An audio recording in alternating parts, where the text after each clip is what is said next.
A woman clothed with the sun. John looks up and sees a great sign in heaven. A woman, radiant and majestic, stands clothed with the sun.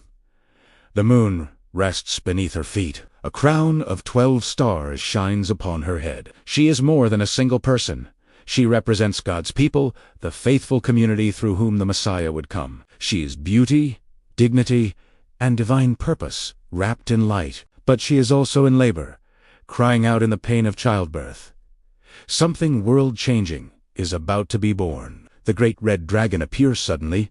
Another sign appears darker, violent, terrifying. A great red dragon, enormous and fierce, rises before the woman. He has 7 heads, 10 horns, and 7 crowns, symbols of power, deception, and worldly dominion. His tail sweeps 1/3 of the stars from the sky, hurling them to the earth, a picture of rebellion, of fallen angels cast down with him. The dragon positions himself before the woman, waiting, ready. His purpose is chilling. He wants to devour her child the moment it is born.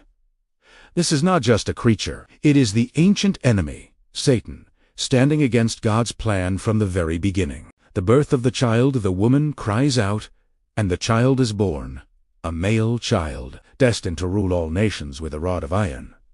This child is the Messiah, Jesus Christ, the one promised from the beginning, the one the dragon has tried to destroy through kings, empires, and schemes throughout history. But the dragon fails. The child is caught up to God and to his throne, a picture of Christ's resurrection and ascension, beyond the reach of evil. The woman flees into the wilderness, with the child safe. The woman flees into the wilderness, a place prepared by God, a place of protection, a place where she is sustained for a symbolic period of time. The wilderness is not abandonment. It is refuge. It is God's shelter for his people in times of persecution and spiritual warfare. War in heaven, the scene shifts again, this time to a cosmic battlefield. Michael and his angels rise up to fight the dragon.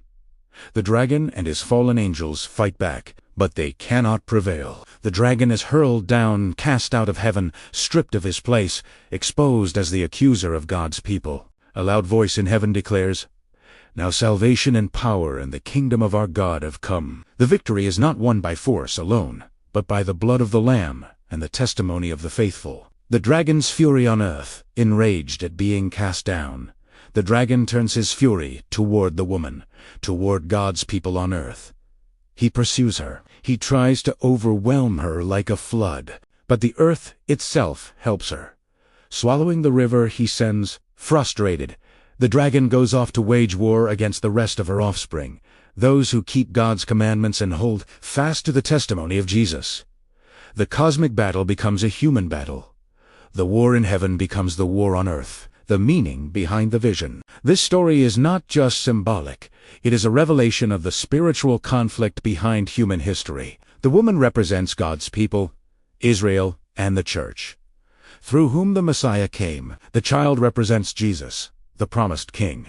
The dragon represents Satan, the ancient enemy who opposes God's plan. The wilderness represents God's protection during times of persecution. The war in heaven reveals that spiritual battles are real, and victory comes through Christ. In summary, The Woman and the Dragon is a sweeping, cosmic drama that shows the birth of the Messiah, the rage of Satan, the protection of God, the war between light and darkness, the perseverance of God's people. It is a reminder that behind every earthly struggle, a spiritual battle is unfolding. But the victory belongs to the Lamb.